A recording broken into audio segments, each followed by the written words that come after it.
My in-laws started blaming me for not having a grandchild, and my ex-husband Carlos always sided with them, despite the fact that my fertility tests showed positive results. They went so far as to humiliate me, even calling me a broken woman. I am a 32-year-old woman who was married to Carlos, a 34-year-old man, for 5 long years. At first, our relationship seemed promising. When we met, Carlos was charming, funny, and very communicative. I truly believed I had found someone who would always be by my side. However, everything started to change shortly after the wedding. Carlos's parents, especially his mother, began to pressure us insistently to have children right after the ceremony. At first, the comments were just simple jokes, like, "When will we have a grandchild?" But over time, that topic began to dominate all family conversations. To give you some context, Carlos is an only child, and his parents had always exercised excessive control over him. His mother was the type to plan every detail of her son's life, from who he should marry to the path his life should take. I wasn't fully aware of this during our courtship, but it soon became clear that the family had a lot of influence over all his decisions. He always sought his parents' approval for every choice he made, especially from his mother, which created constant tension between us.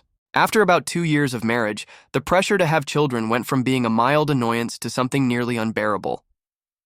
Despite our efforts, we couldn't conceive, so I decided to consult a doctor to confirm that everything was fine with me. I felt relieved to learn that all my tests were normal. Naturally, I suggested that Carlos do the same tests just to rule out any issues, but at that precise moment, everything began to fall apart.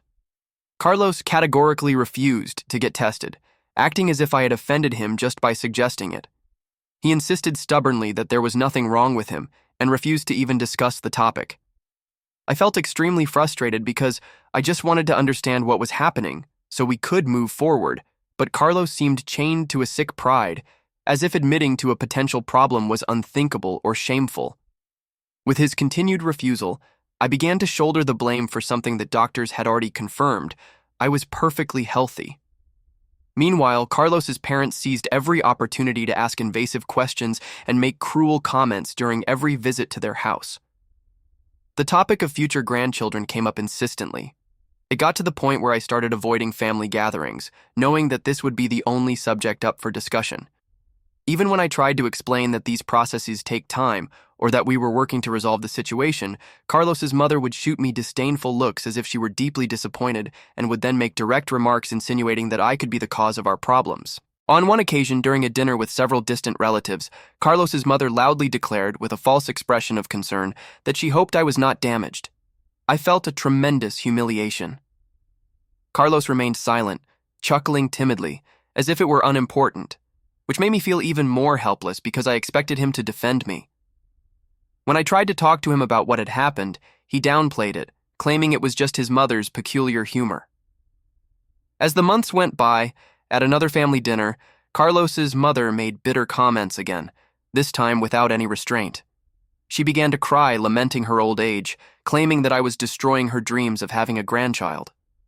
Then she started shouting at me, calling me a broken woman and a disgrace to femininity. The atmosphere turned awkwardly silent, and I felt terrified. I struggled not to respond, aware that she reveled in humiliating me in front of everyone. But that episode crossed all boundaries.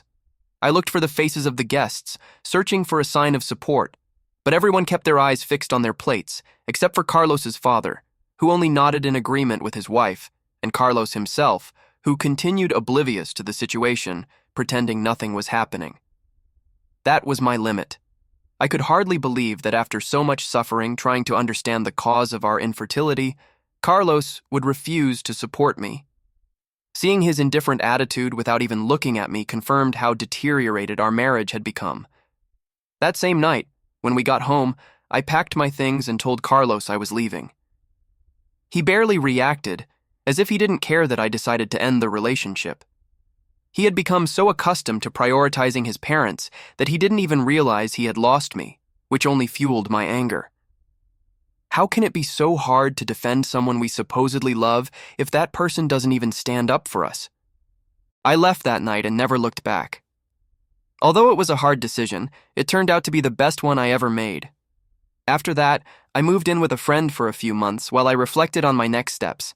I filed for divorce, and to my surprise, the process went smoothly since Carlos did not contest it, and we ended things peacefully.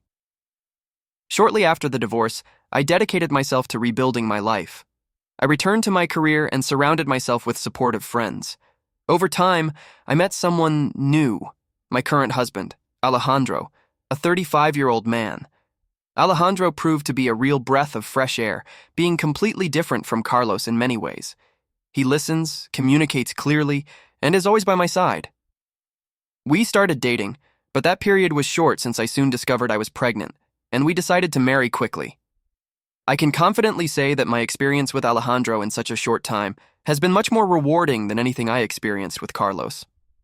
Alejandro and I were overjoyed to receive the news of my pregnancy, which took on even greater significance after all I went through with Carlos and his family. One day, while shopping with Alejandro, I ran into Carlos's parents at a shopping mall.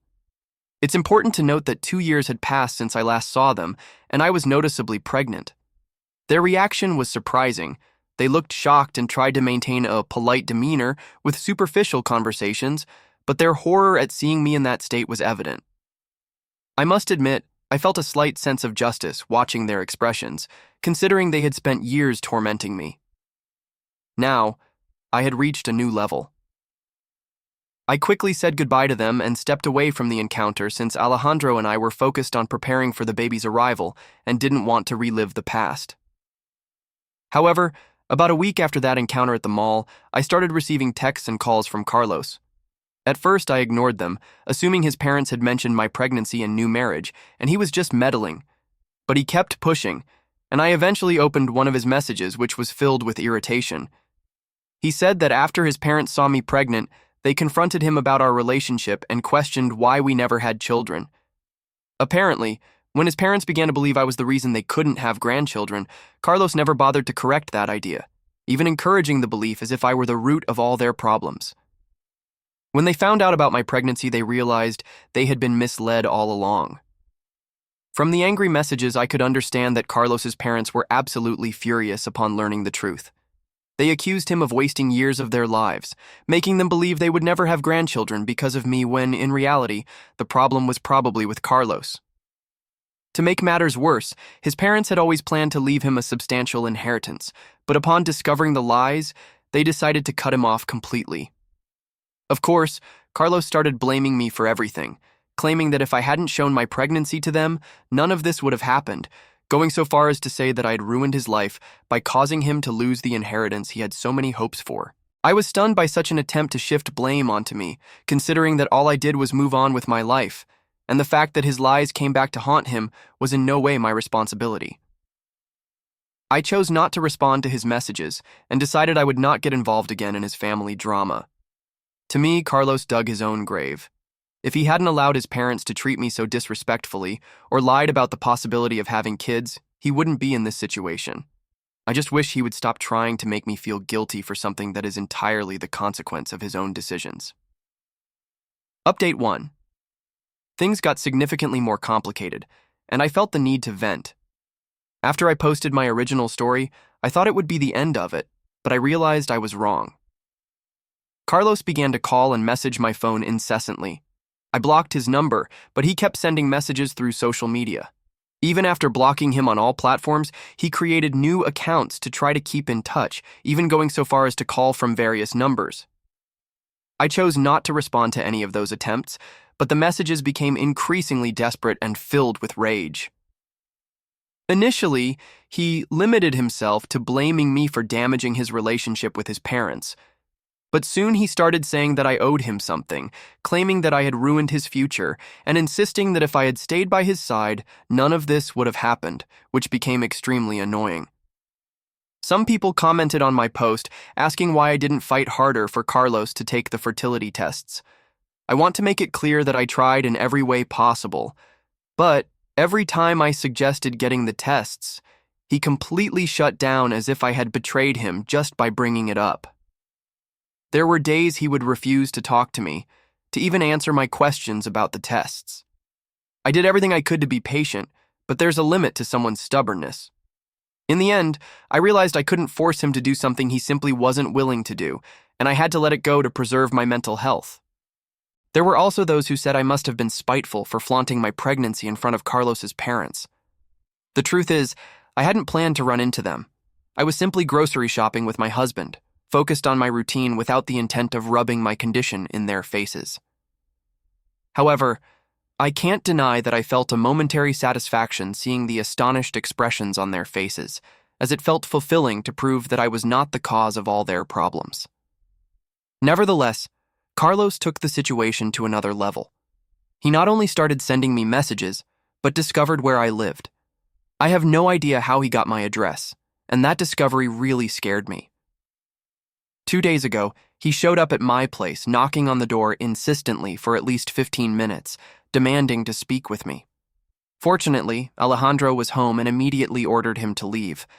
Carlos insisted he just needed to explain himself, but Alejandro made it clear that if he didn't leave right away, we would call the police.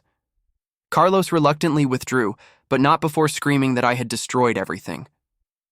The situation was extremely terrifying, and I can't help but wonder if he will take even more drastic measures if everything continues to spiral out of control. Many people also asked how I knew Carlos lost his inheritance.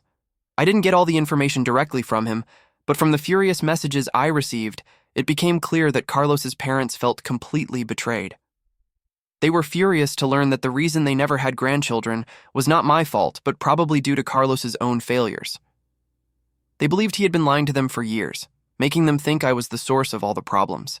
And since their main desire had always been to have grandchildren, they decided Carlos no longer deserved the inheritance they had planned to leave him. As far as I understand, they cut him off completely, both emotionally and financially. Carlos is now deeply disheartened, and I think that's why he's been harassing me so intensely. I don't feel any guilt for him losing the inheritance. What could I have done?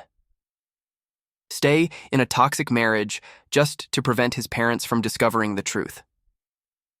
Carlos made his own choices. He could have been honest with his parents at any moment, but chose to allow them to treat me with disdain without ever standing up for me. Because of that, I don't feel remorse for what happened. It seems like karma has finally caught up with him. Still, I can't deny that a part of me is worried. Carlos's behavior has become increasingly unstable. Alejandro and I are already considering additional security measures, like installing cameras around the house and possibly seeking a restraining order if he doesn't stop. I sincerely hope that over time he will give up. But something tells me it won't be that simple. His situation seems to be deteriorating, and I have no idea what he'll do next. That's the current reality. I thought that chapter of my life was over, but it seems Carlos had other plans. I just have to wait for him to understand that I am not responsible for his problems since all I did was move on, and honestly, I am happier than ever. Update 2. Hi everyone. I never imagined I would come back with another update so quickly, but events took an unexpected turn after my last post. I thought Carlos would finally leave me alone. After all, showing up at my house had crossed all acceptable boundaries. But that was just the beginning. Once Alejandro and I made it very clear that we didn't want Carlos in our lives, he bombarded me with messages again. This time, instead of just accusing me, his tone completely changed. Carlos started pleading for help, sending messages asking me to talk to his parents and claiming I owed him that. He shifted from completely out-of-control behavior to asking for favors, which left me both stunned and intrigued to understand what he was planning. Basically, Carlos is convinced that if I talk to his parents and clarify the situation, they will return the inheritance he so desperately wants. He wants me to go to them and say it was all just a big misunderstanding to convince them that he still deserves the fortune they had planned to leave him. At first, I thought he was joking. I couldn't believe he actually thought I would do that, but soon I realized he was serious. He acted as if a simple gesture on my part could resolve all his problems, even stating that if I hadn't crossed paths with them, they would have never discovered anything, and he would be financially secure for life. I was astounded by such nonsense. It was hard to comprehend how he didn't recognize that, thanks to his own lies and the despicable way he treated me all those years, the situation had deteriorated so badly. In light of this, I chose not to respond to his chaotic messages. Within a few days, they went from begging to threatening. If you don't help me, I'll make sure everyone knows you're a liar and that you will feel it. It's simply insane. Carlos is clearly in an emotional spiral trying to use threats to force me to act according to his wishes. Unfortunately for him, I no longer feel fear. I'm tired of his antics and know he talks a lot but takes no concrete action. I managed to block all the new numbers and accounts he created, though I have a feeling he will not give up. After all, he has already shown up at my house once, which raises the likelihood that he might try again. Alejandro and I are seriously considering seeking a restraining order since I can't keep living with the uncertainty that Carlos can show up at any moment with new demands or threats. If he really manifests and I refuse to meet his demands, I fear he might harm me, given that his emotional stability is seriously compromised. To make matters worse, I discovered that Carlos's parents have been talking to some mutual acquaintances. Apparently, they now blame me for the collapse of their family, claiming that I manipulated and cut off their son, which is completely absurd. Honestly, I don't even know where to start dealing with that new accusation, as it seems that everyone in Carlos's life is in denial about his true nature, and I ended up caught in the middle of that conflict. I have been trying to ignore Carlos's intentions, but I don't know how much longer I can avoid this situation. All I want is to focus on my pregnancy and my new life with Alejandro, but Carlos is making it impossible to move on. He not only wants to regain a good image before his parents, but insists on dragging me into his dysfunctional world, and I will not allow that to happen. I still haven't decided what my next step will be, but I'm considering reaching out to Carlos's parents, not to help him, but to clarify the facts once and for all. If they decide to blame me for his lies, that responsibility will fall on them, but I cannot allow unfounded rumors about me to continue circulating. At the same time, I fear that any contact with them might exacerbate the situation even further, since it seems like a dead end. That is the current reality. Carlos went from being furious and blaming me to begging and threatening, and I have no way of predicting what his next action will be. I sincerely hope he realizes that I won't help him and that he gives up before the situation escalates further. I will continue to update you if anything new happens, but for now, I am trying to define my next steps. I truly appreciate all your support, as I never imagined this situation would unfold so intensely. Update TR. Hi everyone, I have both good and bad news to share. The bad news is that this will be my last update. I know many of you have followed my story with great interest, and I am deeply grateful for every message and comment showing concern for my well-being and that of my baby. The good news is that I am finally free from Carlos. After his last round of pleas and threats, I started to seriously worry about my safety. Alejandro and I had already discussed the possibility of moving for quite some time. And considering all the turmoil, we decided it was the ideal time to leave the city and start anew somewhere far away. We found a new home in Mexico City, packed our things, and left without informing anyone of our destination. I was exhausted from the drama while pregnant. I needed to prioritize my health and that of the baby. However, moments before we left, something incredible happened. Remember how Carlos's parents always held me responsible for all their problems? Well, they finally decided to confront Carlos in person. I learned of this through a cousin of his who had become a good friend. According to the accounts, the confrontation was explosive. Carlos initially tried to shift all the blame onto me, manipulating his parents to continue hating me, hoping to regain the inheritance he was fighting for. However, Carlos's parents were determined to understand why he needed that inheritance so much, recalling how they had prepared him for life over the years by helping him find an excellent job, buying him a house, paying off the mortgage, and assisting him with investments for financial security. Over time, they managed to get the truth directly from Carlos. It turned out that he had been lying about his financial situation for years, claiming he was saving, working hard, and planning to take over the family business when in reality, he was squandering all the financial help from his parents on frivolous expenses like online gambling and trips with friends.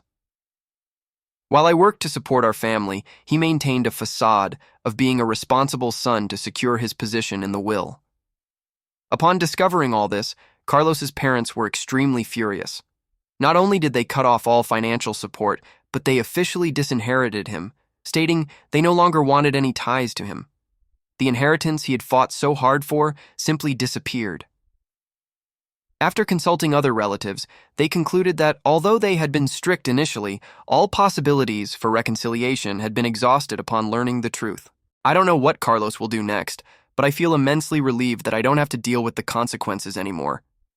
From what I've been told, he is now desperate, trying to figure out what his next step will be, and honestly, I hope he can pull himself together because after so many years, it feels like justice has finally prevailed. For a long time, I felt guilty, thinking that maybe I hadn't tried hard enough to fix things with Carlos or his family, but now it's clear that he was hiding much more than I imagined. His parents finally got to see his true nature, and it sincerely seems like karma has finally reached him. As for Alejandro and me, we have already settled into our new home in Mexico City, and our new life has been very peaceful. I feel much safer now that we are far from Carlos and all his drama.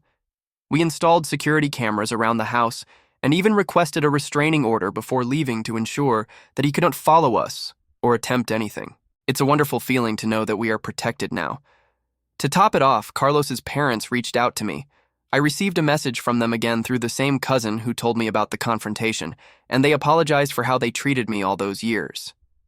They claimed they had no idea Carlos had been lying and expressed deep regret for all the suffering they caused me. I still don't know if I will ever respond to their message, but it was comforting to receive at least an apology after so much humiliation. I am immensely happy to finally be able to focus on my life without the burden of so much drama. Alejandro and I are overjoyed with the arrival of our baby, and it's a blessing to be able to enjoy this new phase in a calm environment. The last few months have been incredibly stressful, but I feel like we came out of this situation stronger than ever. I sincerely thank everyone who has supported me along this journey. Your comments and advice gave me the strength to move forward, and I will always be grateful. Please subscribe to the channel and leave a like so you won't miss any new stories.